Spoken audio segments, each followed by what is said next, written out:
Hello, I'm Ray. Welcome to this week's podcast episode, all about sweet shops. I know what you're thinking. How can you talk for an hour about sweet shops in the 50s and 60s? Well, you know me, I can talk for 2 hours about sweet shops. So back in the 50s, I remember we had two sets of shops near to us. We were kind of in the middle, equidistant, there's a word, equidistant from the two rows of shops.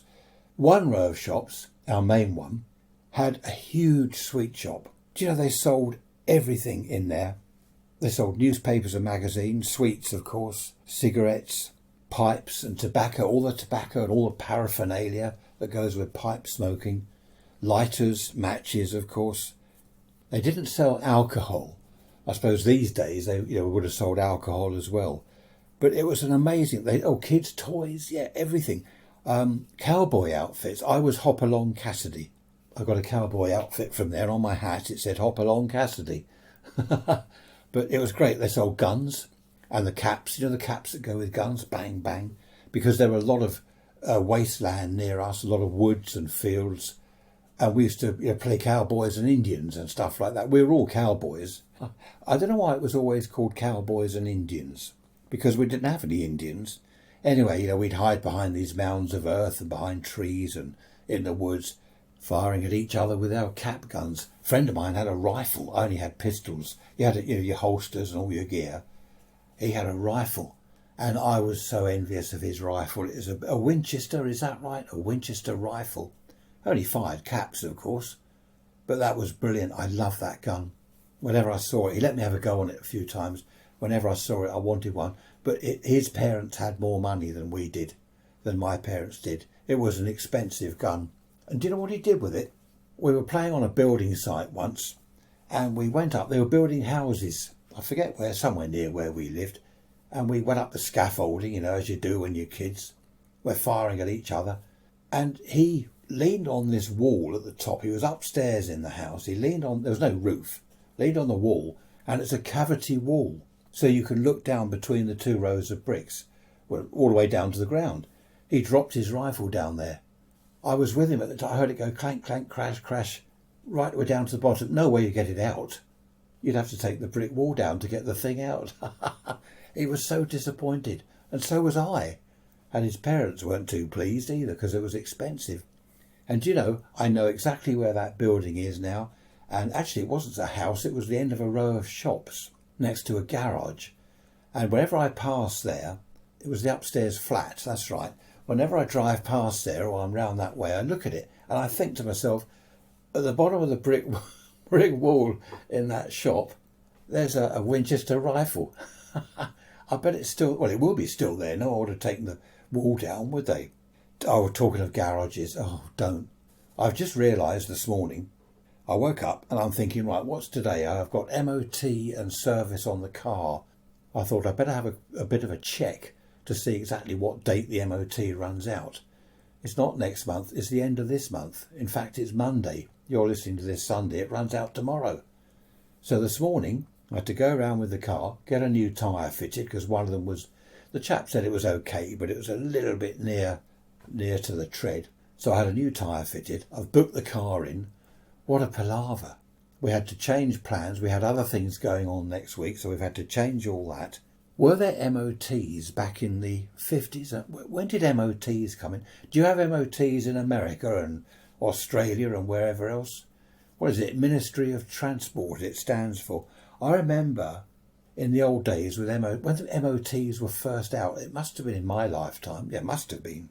I remember old cars used to rust and the chassis would rust. So what people did, because of this MOT thing, you bash out with a hammer the rusty bit of chassis, get a piece of wood, like a beam of wood, I don't know, 4x2 or whatever the size was, kind of ram that in place where the rusty bit of chassis you've hacked out, somehow fix it in place there, probably glue it or something, or just jam it in there. And then do you remember Underseal, that black sort of tar, was it bitumen type stuff? You could paint all that Underseal, to keep the wet and that all off the metalwork under the car, because they just rusted to bits back in those days. So what people would do is fit the bit of wood in place of the rotten chassis, underseal it all with this black, thick tar stuff, and you wouldn't notice. So what the what the garages started doing, because they were aware of this, what was going on, they had some kind of detector, some electronic metal detector or whatever it was, or perhaps it was just a magnet, I don't know, and they go along under the chassis. It must have been a magnet, thinking about it. They didn't have electronics then, did they? Well, not that sort of electronics.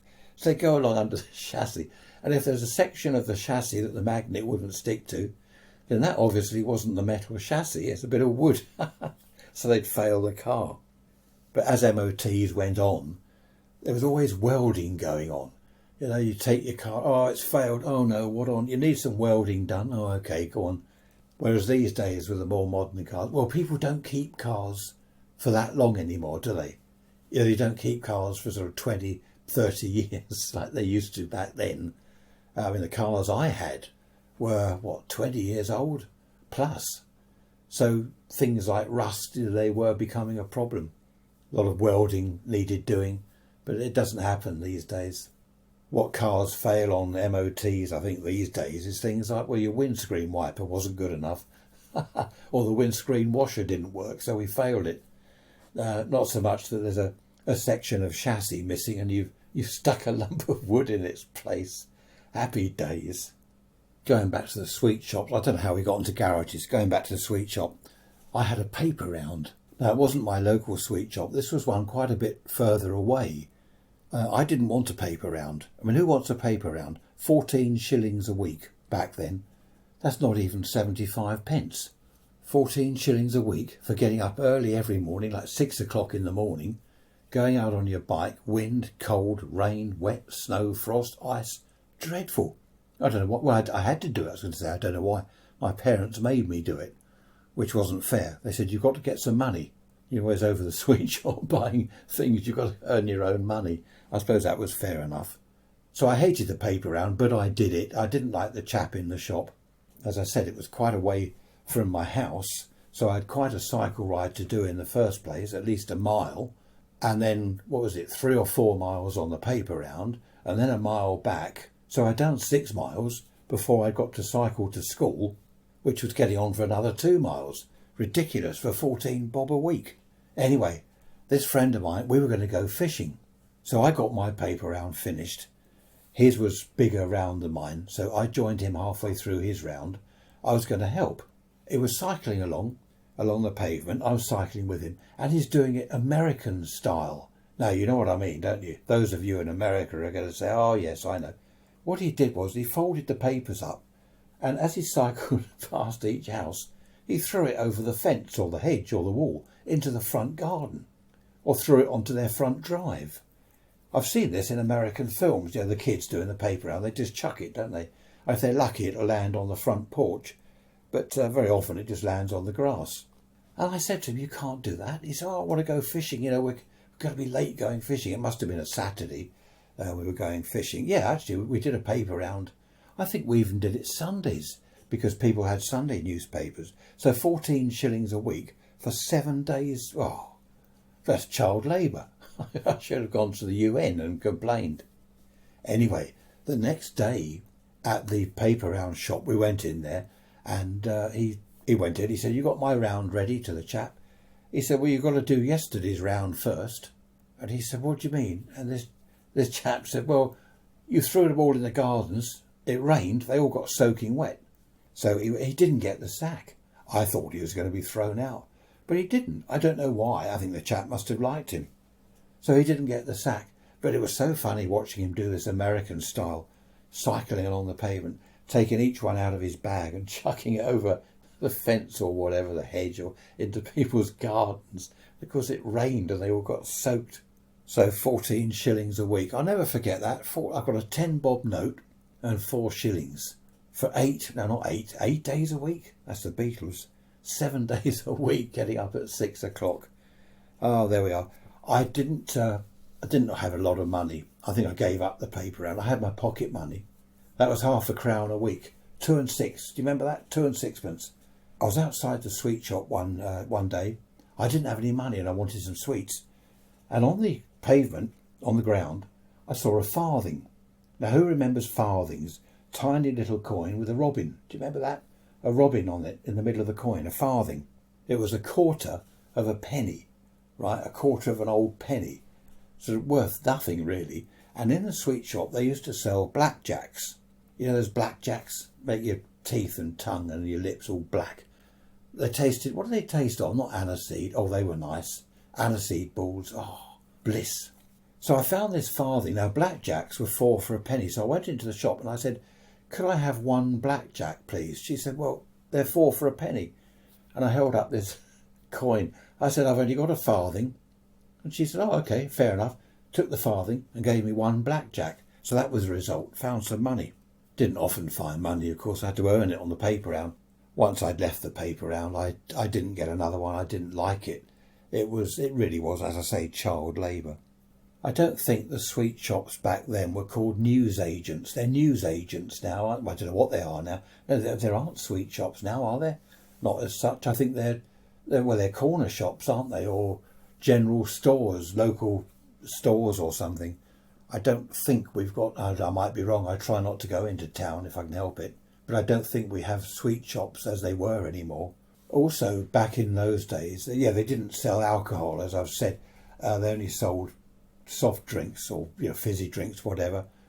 But they did sell cigarettes, of course, and back then you could go into a sweet shop, buy cigarettes at 10 years old. Now, I don't know what the law was then. It was probably 16. But you could go in there. I remember kids walking in there and saying, can I have 20 of this or 10 of that? 10 Woodbine, 20, what was it? Can't remember all the cigarettes now. Woodbine, Park Drive, Embassy, various ones like that. And the kids were going, oh, can I have 20 Embassy? It's for my dad or it's for my mum.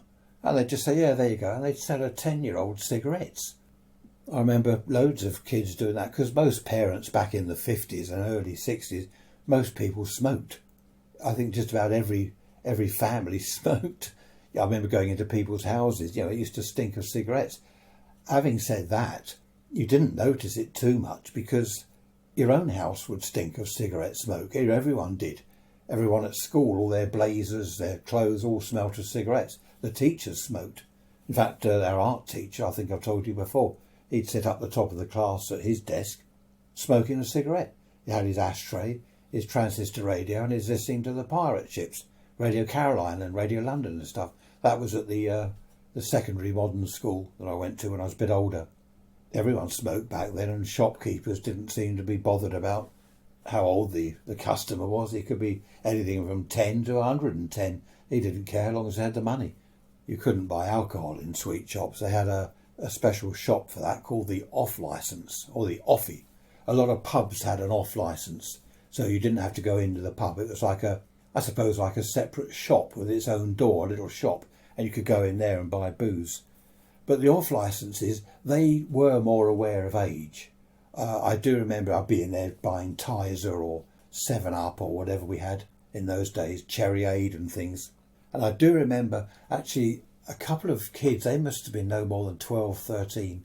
I remember them going in and wanting beer. One of them said, it's for my dad. He wants a couple of bottles of brown ale or whatever.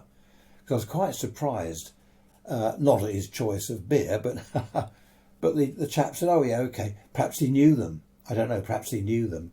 But it just did occur to me, well, if that's the way you can do it, that works. And I do remember being a bit older when I went to a boys' club.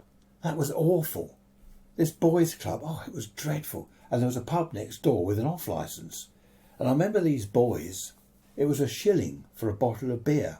And I remember these boys coming out of this off licence with a bottle of beer. Now in the club they sold soft drinks and that was it.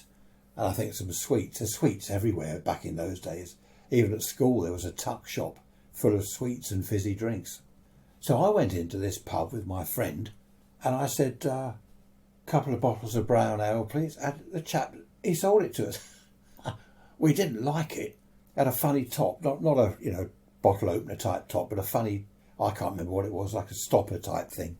So we opened these. It was dark, and we're down this alleyway where this youth club thing is, and we're swigging out of these bottles of beer. We must have been, 13, perhaps 14, I don't know. And it was disgusting. I didn't drink all mine. He didn't drink all his. We tipped it away and then chucked the bottles in this bin thing out the back of the off licence. It was dreadful stuff. Having said that, I did rather become partial to a beer or two a bit later in life. No, it wasn't the pub we went into, it was the off licence, which was part of the pub. And round the back, I remember round the back you could see all the beer crates and barrels and stuff like that. I know where it is. I think it's gone. No, hang on. Do you know what? The pub's still there. I'm just thinking where it was. The pub's still there. It's not the George and Dragon. It's the other one. I can't remember it. The Vine? Oh, it doesn't matter what it was called. But that youth club thing, no, it wasn't a youth club. It was a boys' club. That was dreadful. They had someone in there. They had a hatchway in the wall where they sold sweets and soft drinks. Someone sat at a table with a record player putting on records. There were no girls there. And what's the point of that? Young teenage boys with no girls. Well, that was a waste of time for a start. And some of the blokes were sort of jigging around to the music. Well, I didn't. They looked stupid.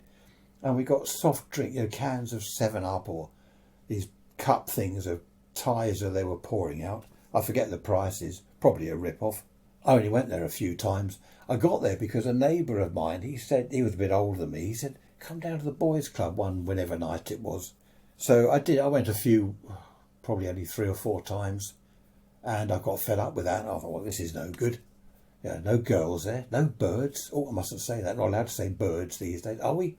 Do you know, a friend of mine, he and his wife, he's all right with it. When we're out anywhere, well, we're not now because of lockdown. We've been out somewhere, and I've said, oh, look, there's some birds over. My wife just laughs. She says, yeah, in your dreams. He laughs, but his wife doesn't like it, or his daughter. They don't like me calling young ladies birds. So I do it deliberately.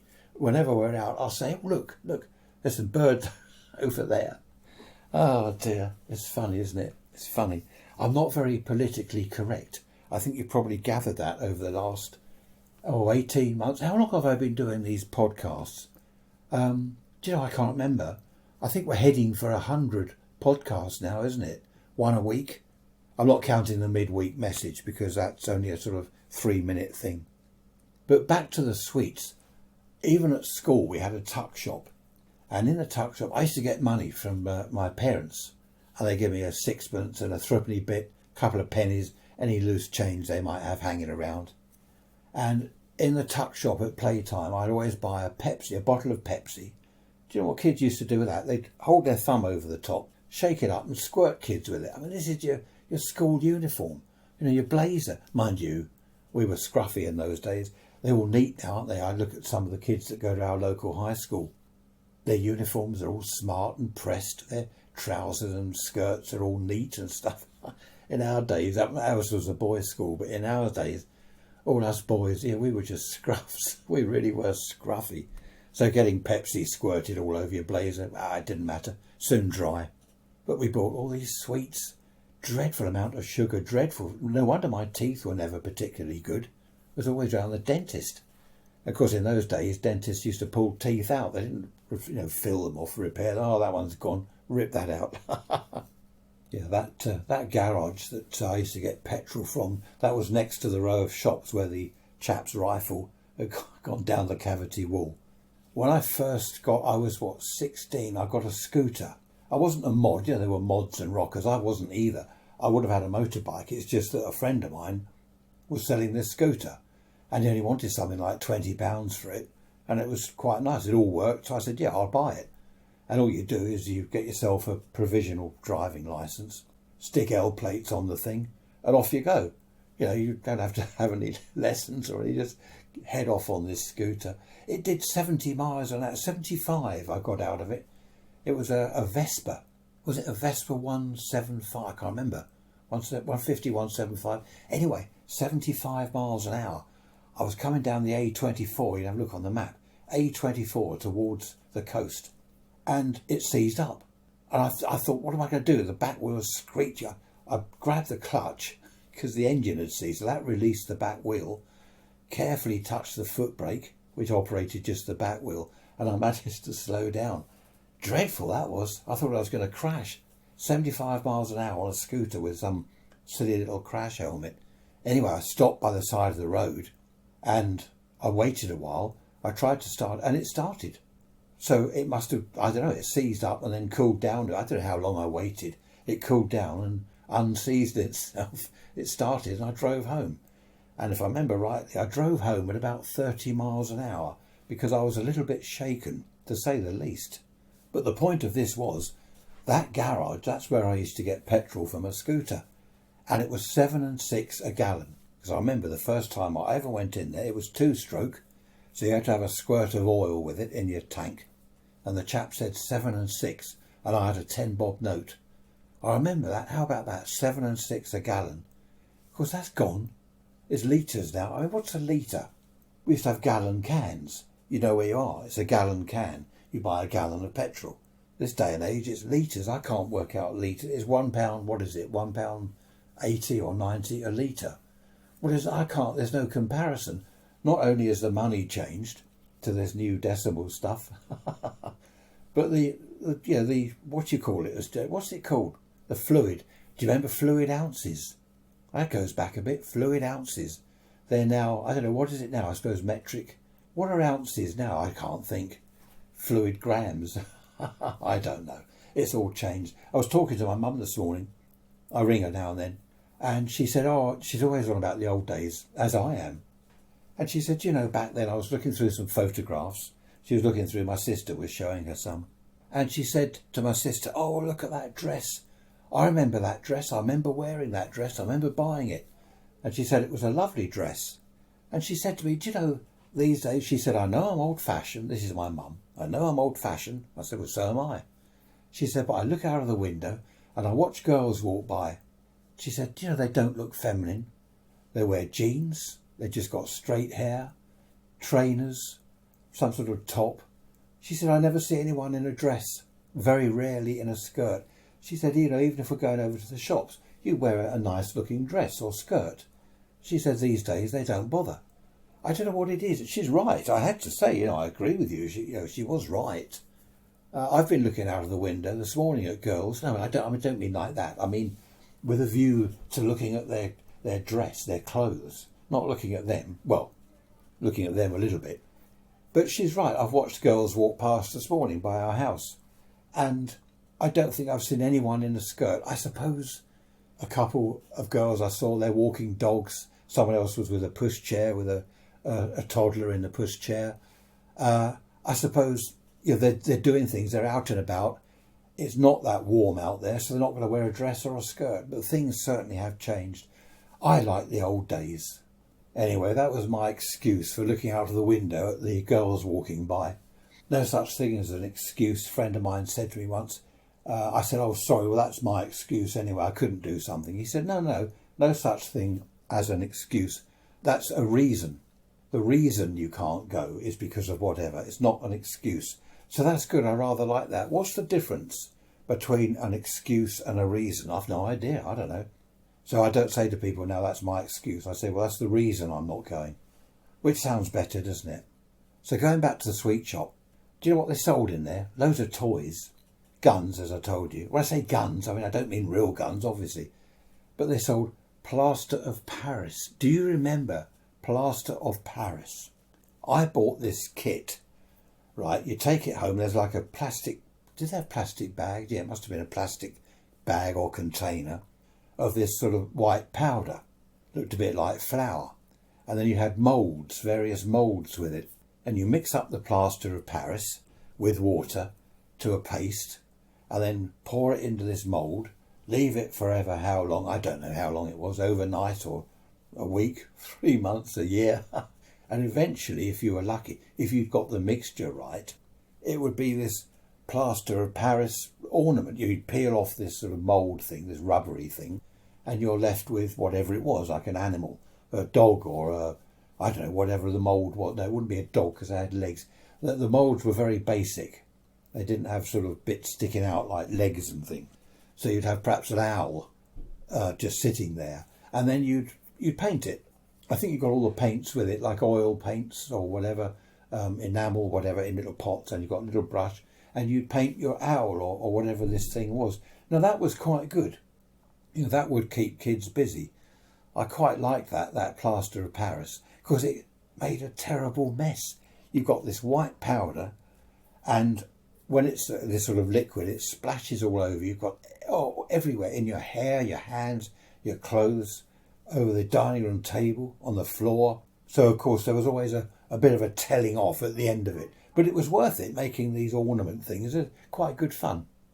Now, being a sweet shop, as I've said, they sold sweets. Do you remember sherbet? You get like a yellow tube, and out of the top was sticking a bit of licorice, a hollow tube of licorice. And you kind of, out of that, you could get the sherbet, sort of suck with sherbet up through the licorice tube. I used to chew the licorice thing off and open the end of the tube and just tip the sherbet. What's sherbet made of? Probably is sugar. Probably, again, brilliant for your teeth. But none of us kids were fat. I don't remember any fat kids. See, all these sweets and all these fizzy drinks full of sugar, but none of us were fat. Why? We're always over the woods climbing trees. I'm always on about that. I'm becoming repetitive, you're saying, aren't you? Here we go again, you're saying. He's off again about the woods. I'm just crossing sherbet off my list. Aniseed balls, bliss. I did like aniseed balls. And in the middle, keep it in your mouth. Don't break it up. Well, you probably couldn't. You'd probably break your teeth before you broke this aniseed ball. In the middle was this funny little, what was it? It was like pith. P-I-T-H. You know pith? They used to get pith hats. What is pith? You could buy pith hats. I must look that up, pith. But these funny little things, I think that was like a lump of aniseed or whatever it was. But they were brilliant. Gobstoppers. Do you remember gobstoppers? I think they were a penny each. And you could buy I think the big gobstoppers were like 2 pennies each. Tuppence, as it was called back then. Tuppence. Threepence. That was good money there. 1 and tuppence. 1 and tuppence halfpenny. 17 and 6. 1 and tuppence 3 farthings. How about that? So that's 1 shilling and 2 pence and 3 farthings, 3/4 of a penny. Not pence, pennies back then. Anyway, what was I saying? I can't remember now. Oh, that's right, gobstoppers. Yeah, these huge, not quite the size of a golf ball, not far off. That's why they were called gobstoppers. They'd stop your gob, stop you from speaking. You think about it, how dangerous is that? And aniseed balls. You know, kids, they run along, don't they? They very rarely walk sensibly anywhere. They run fast and they swing round lampposts and things like that, and they fall over with something like a gobstopper in your mouth. If you inadvertently got that down the wrong way, it blocks your breathing. Highly dangerous when you think about it. I said fat kids, didn't I? I'm not allowed to say fat kids anymore, am I? What do you have to say? Weight challenged children, is that right? Weight challenged? I don't know, fat kids will do. We didn't have any fat kids. Do you remember love hearts? Little tube of love hearts. And there's a little love heart on each disc, which was the sweet. And it would say, I love you or something. And what you do is you find the right one that says I love you, then you offer a sweet to a girl and she gets it and it says, oh, I love you. That was all that was all silly. Well, that's when we were about 10 or 11 years old. I love you, for goodness sake. No, you're not allowed to say fat. Overweight. I think challenged is the thing you can say these days, isn't it? I'm challenged. I've lost half a stone. Did I tell you that last week? I've lost half a stone. And I haven't lost any more than that, but at least it's sort of stabilised there. So I'm on track. It's a slow process. You can't lose weight quickly. If you do, it'll just go back on. I think that's quite a well-known fact, that if you do a crash diet and you basically stop eating for a month, then, okay, you lose loads of weight, you're bound to. But it'll go back on very easily. Whereas if you do it gradually, like I am, take about a year till you lose a pound. No, it's not that long. Then it does, it's easier to keep the weight off. So I am getting there. I think I did tell you before, didn't I? I'm getting beach body ready for this summer. No, don't picture that, you'll feel ill. After the summer comes autumn and then winter. Now, there are 2 things I like about that time of year. One was Christmas. When I was a kid, Christmas was brilliant. But there was something else that involved the sweet shop. Can you guess what it is? On the 5th of November, Guy Fawkes, bonfire night, firework night, and of course the sweet shop sold a whole range of fireworks. And again, it didn't matter what age you were, whether you wanted a packet of cigarettes or to buy half a dozen bangers or a rocket or a Roman candle or a jumping jack thing. They didn't care how old you were. If you had the money, they'd take it. And of course, we used to go in there and buy penny bangers. Do you know that the tuppenny bangers, 2 pennies, were dreadful? I remember when they first came out, we thought, oh, we'll get some of the tuppenny bangers. They've got to be better than the penny bangers. They weren't at all. The penny bangers, they were long, thin tube with the fuse bit at one ear, the blue touch paper at one end. And they were either white with black writing on, there were 2 types, or sort of red with black writing. Do you remember the advert? Light up the sky with standard fireworks. Sorry, I must stop singing during these podcast episodes. You're always switching off. But do you remember the adverts? They're all about fireworks. No health and safety. I don't know whether there were a load of accidents then. Well, I suppose there were. I don't know. But we'd go in the sweet shop and you have a shilling or something or whatever, 2 bob bit. I'll have 24 penny bangers, please. And they put them in a brown paper bag for you. Of course, you already had your matches or you got a cigarette lighter from somewhere. You used to find cigarette lighters in the street, nice ones. I don't mean these plastic throwaway ones. Sometimes people would drop them because everyone smoked. As I said, everyone smoked. And they'd drop their cigarettes or their cigarette lighters. You're rushing for the train and things. So I had rather a nice Ronson petrol lighter. You had to buy petrol and put it in. The petrol came, do you remember? You could buy a tin of petrol, but you could buy a little sort of one fill type thing. It was like a little rubber tube with like a teat on the end. And you sort of make a hole in the teat and you could fill up your lighter. What it had inside the lighter was like cotton wool. And the wick from the bit that lights on top with the flint, the wick went into the cotton wool. So you'd soak it all in petrol, put the little screw on underneath to seal it all in. And it would last quite a long time, actually. So we had our lighter. I had my Ronson lighter, probably worth a few quid. And we'd throw these bangers. We didn't light it and stand back. We'd light it while it's in our hand and then throw it and watch it explode up in the air. Highly dangerous. Another good trick was on your bicycle. Okay, got your handlebars. You light a banger and poke it down the handlebar. The handlebar's a hollow tube, so each end where you're gripping it, each end's open. So you could chuck bangers down there, and they go boom, and sort of flames and smoke would come out of the handlebars. Oh, I find it funny now, but it was so dangerous. But they were great days. How many times have I said that? Happy days. We also bought rockets. Now, this was dangerous. I don't know whose idea this was. Get a bit of copper tube, fix that on the handlebars of your bike, stick a rocket, horizontal or tilting up slightly, stick the rocket down it and light it. So you're cycling along and you're firing rockets, off the front of your bike. And I mean, not at other kids or anything, but this is when we were over the fields and the woods. I remember one chap, he set fire to a field. He fired a rocket and it sort of being horizontal, it just went down to the ground while it was still fizzing.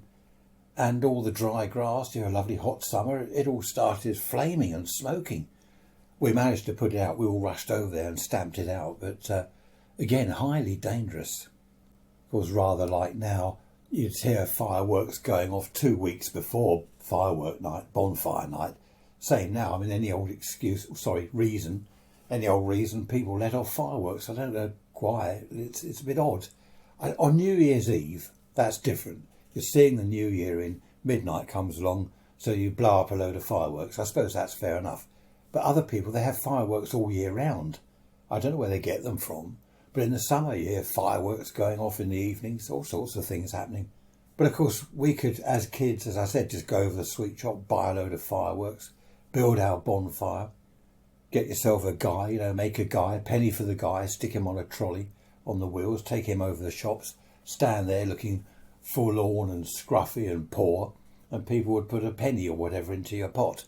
I mean, all we did with the money we collected was go and buy more penny bangers and blow them up.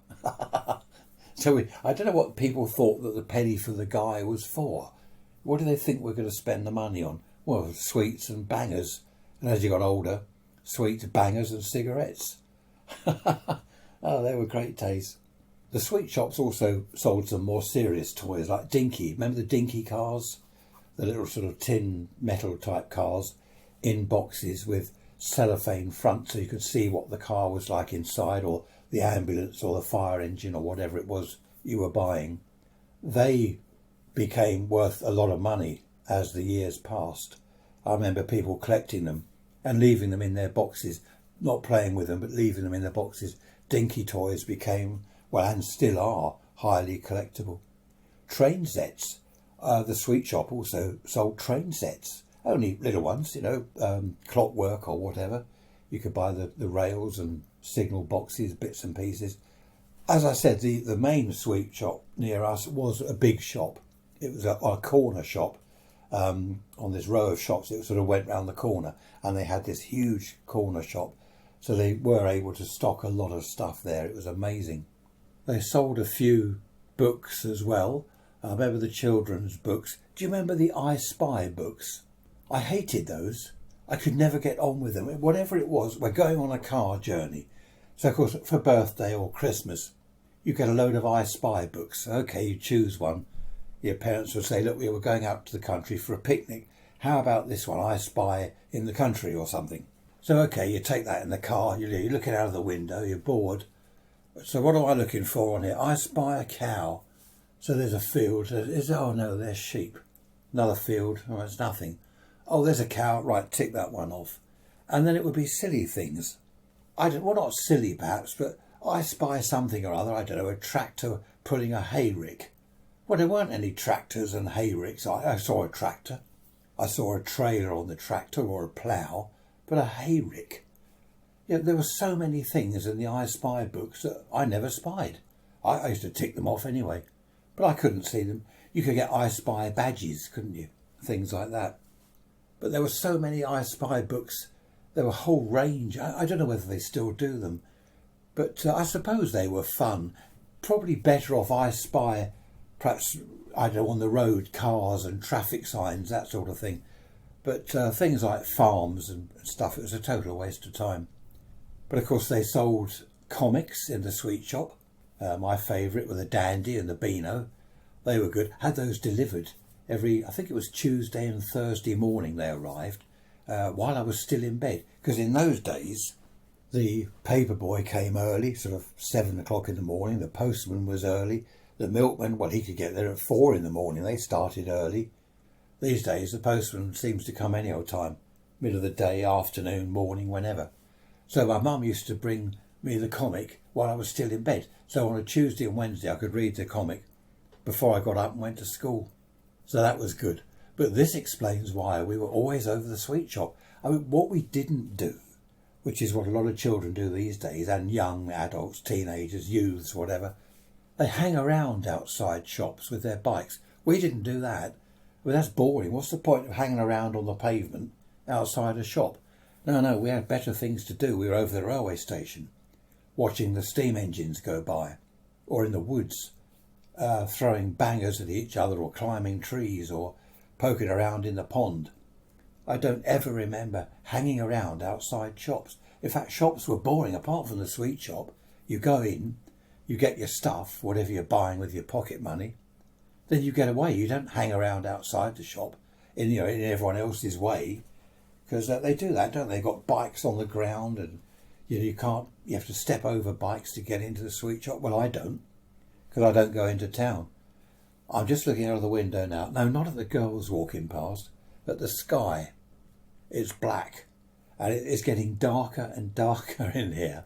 I think we're in for some rain, possibly a storm. Do you like storms? I love electrical storms, lightning, thunder. I know a lot of people don't. In fact, I heard, what was that? You probably can't hear that. Was that thunder? I think we had, now this, you're going to say this is silly. I'm pretty sure we had more electrical storms back in those days than we do now. I don't know why that should be. Is that something to do, has the weather changed? Why would there be more storms? Perhaps I just remember more. But every summer there were storms. huge forks of lightning going down into the sea. I used to cycle down to the beach, stand on the shore, looking out to sea. The thunder, the warm air, the hot air of the summer evening. It's getting dusk, heading towards dark, and fork lightning whizzing down, zigzagging from the sky into the sea, and the loud rumbling. Fantastic. Electrical storms are brilliant. I don't like it when they get too close to home. There was one, was it a couple of years ago, one night, I was looking out of the bedroom window, it woke me up. Looked out of the bedroom window, and the fork lightning was actually coming down on the land. I think a couple of houses got hit. People were okay, but that was a bit too close for comfort. The flash and the noise, the whole house rattling, the windows rattling. But if it's a bit further out to sea, then it's absolutely brilliant to watch. The sweet shop was an Aladdin's cave, a true Aladdin's cave. They sold puzzles. I couldn't get into puzzles. I think I didn't have the concentration. I just sit there. After 10 minutes, I think, I can't do this. I couldn't find the bits, especially if you're doing a puzzle where there's a lot of blue sky. And you think, well, I don't know, they're all the same shape, they're all different. I can't find the bit that fits in there. So I couldn't be bothered with puzzles. But they sold jokes. Now, they used to have joke shops. I don't think we have one of those near us, but our sweet shop sold jokes. Silly things like exploding cigars, which was just, I don't know how it worked actually. It's probably highly dangerous. This cigar thing, you light the end or something and it would explode. I don't think you had to light it. I can't remember, honestly. I expect someone will remind me.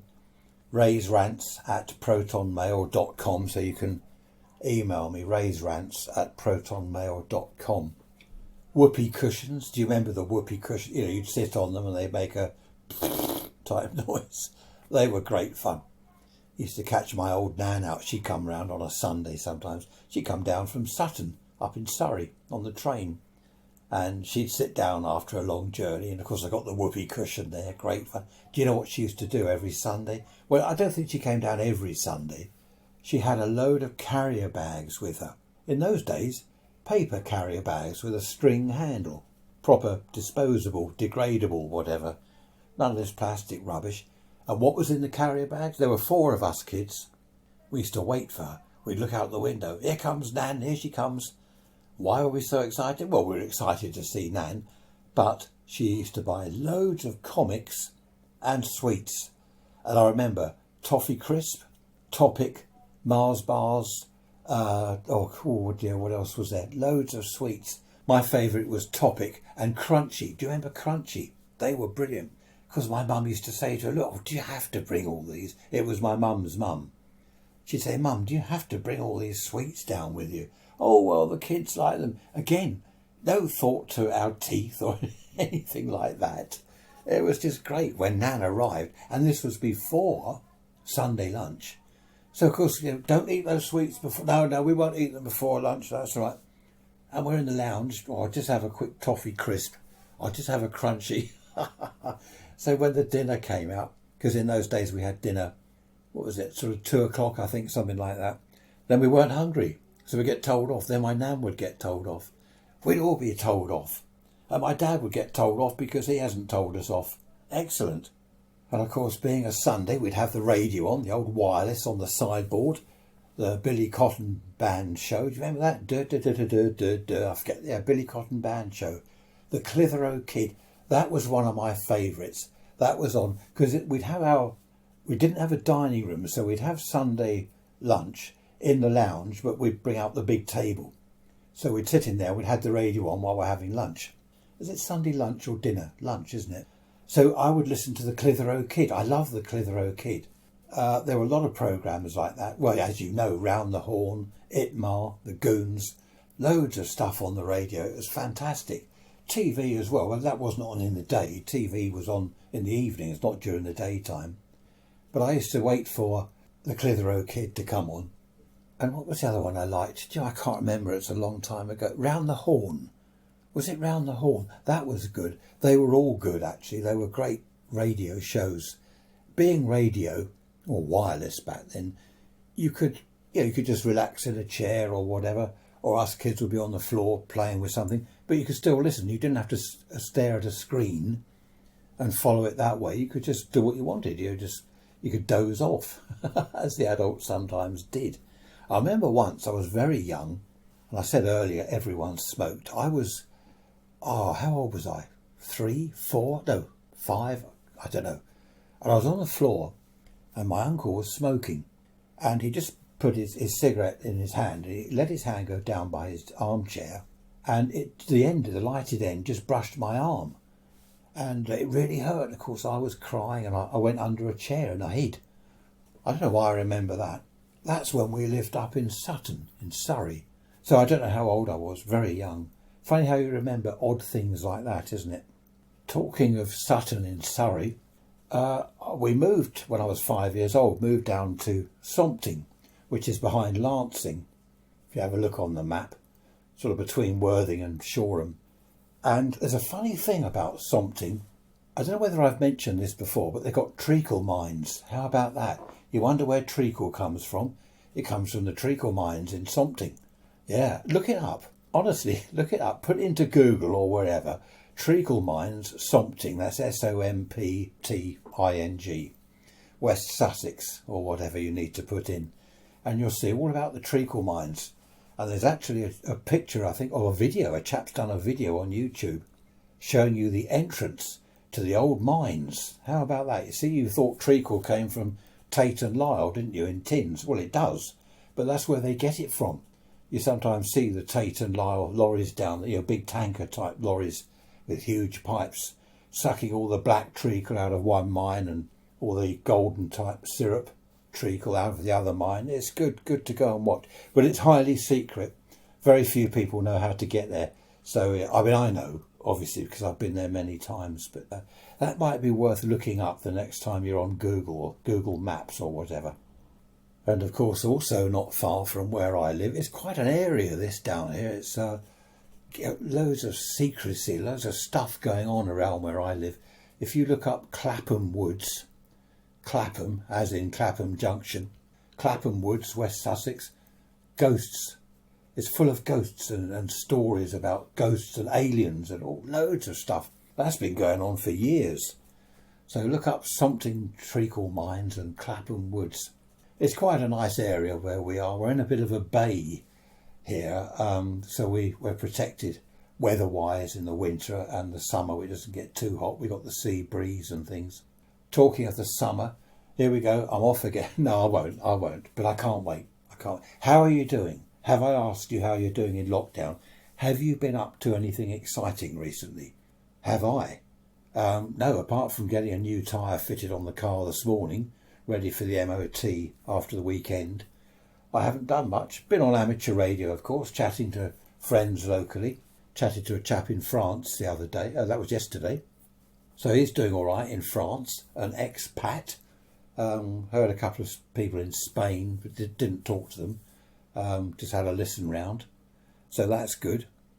And there's something else that's good. By the time you hear this on Sunday, the clocks would have changed. We go forward. Yeah, we go forward an hour. Spring forward, fall back. So we go forward an hour. So when I wake up on Sunday morning to put this podcast episode on, if I normally wake at 5:30, which I do, the clock will say, well, it'll actually be 5:30, but the clock will say 6:30. So we lose an hour. I've never understood all this losing. I don't lose an hour. I just get up at the same time. I get up at the same time my body clock says. I don't worry about what the clock says. So anyway, that'll be good because we have lighter evenings and it'll feel more like summer, which is a good thing. I think that's what we all need, isn't it? Some sunshine. The frog spawn, I've got to keep mentioning the frog spawn. That's still in the pond. A friend of ours over the road wanted some the other day to put in her friend's pond. I don't think you should separate it. I did try and sort of pull a lump off. It's a big mass of jelly and it's quite tightly packed. And all the little tadpoles in there are coming on nicely. So I thought, well, I won't disturb it. But I did say that perhaps I put a few tadpoles in a jar and she can have those for her friend's pond. This is the first year, I've probably mentioned this before as well, first year in 5-6 years we've ever had frog spawn. so I don't really want to spoil it. Talking of things interesting near where I am, Highdown Gardens, Lord and Lady Stern. I think I've told you before, I definitely have, how I got into their garden when I was young. Well, Highdown Gardens in Worthing is now owned by the council, and they've just spent, I think it's just under £1 million on the gardens. There was the gardener's bungalow, which is now a something, what do they call, a reception centre, or I don't know, something daft. But the gardens themselves are absolutely beautiful. There are ponds, waterfalls, loads of species of flowers from all over the world. Apparently Lord Stern, back in the, goodness knows when, 30s, 20s, 40s, I don't know. He went all around the world bringing plants back, and they're all there in Highdown Gardens. So I'm really looking forward to going there, because the lockdown, now where are you? You're going to hear this Sunday. Is it, where are we? I don't know. Yeah, Monday, isn't it? The 29th. I think from Monday we can meet in other people's gardens or something. I don't know. I get mixed up with the rules. But I do believe that from Monday onwards we can kind of get together in gardens. I thought that was a dust cart. I don't know whether you heard that. That's something that's been missing this week. And you're now wondering what that was, that Morse code. That's one of my radios. I listen to a local repeater, so you don't want to know about that, do you? So yes, what was I don't know what I was saying. I get these interruptions, dust carts and Morse code and seagulls. Well, no seagulls.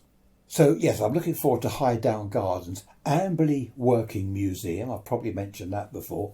That's at the back of Arundel. If you look up Amberley on the map, West Sussex. I don't know why you want to look all this up. You're thinking, what do I want to look this up for? I don't care where he lives. I don't care what he's got up the road from him. I just thought it might be interesting. Perhaps it's not. I don't know. Actually, several people from abroad have said to me, it's great to hear about what it's like in the UK, in your area, what sort of things are going on there. So, yeah, I think some people do appreciate a bit of background to I don't know, the local geography here. So look up Amberley Museum. It's probably amberleymuseum.co.uk or something, but type that into Google and have a look. We go up there a lot in the summer. It's nice. Then we've got the local refuse tip. Yeah, we like a trip up there at the weekend, take our sandwiches and a flask of coffee, sit there. No, we don't. Sit there in our folding chairs, smelling all the lovely rubbish people are dumping off. No, we don't do that. I'm sure a friend of mine used to, though. He was often saying that he'd go up to the tip and sit there with his flask and sandwiches, watching everything going on. I believe him, actually. He's a bit of a nutter, so it wouldn't surprise me if he actually did that. We've got the beach. The seafront is only a mile away to the south of where I am. But, apart from never going into town, I never go down to the beach. I don't like the sea. It's just, I don't know, it's not nice. I just don't like it. I think people are either sea people or country people. I'm country people, don't like the sea at all. I remember when I was a kid on the beach, you had to be careful with tar.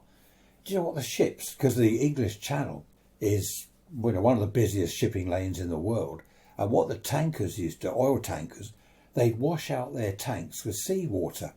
So they flush out all this heavy crude oil into the sea. I mean, it's awful when you think about it. And of course it would wash up on the shore, and not like an oil spillage, not that much, and it would all turn into tar, like bitumen. And of course it's on the stones and it's on the sand, there's lumps of it everywhere. So you had to be very careful. As a kid, we go down there with our picnic, put the blanket down. Very, very careful, because there's this black sticky tar all over the place. At least that's gone now. And then at other times you'd have seaweed wash up. I think this bit of the coast is really well known for that. Not so much these days. Well, I don't know. I don't go down there, but I don't think I don't hear about it so much these days. Seaweed would wash up onto the beach, red hot summer day. So what happens? It all dries out. It stinks, and there's flies. Millions and millions and trillions and billions of flies all over the beach.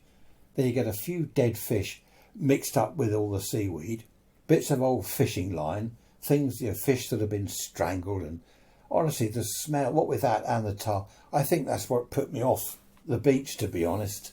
As a kid going down there, it was smelly, there were flies, there was tar everywhere. And there used to be the sewer outlet things. I mean, they've all gone now. But sometimes, not very often, but you'd see stuff floating in the sea.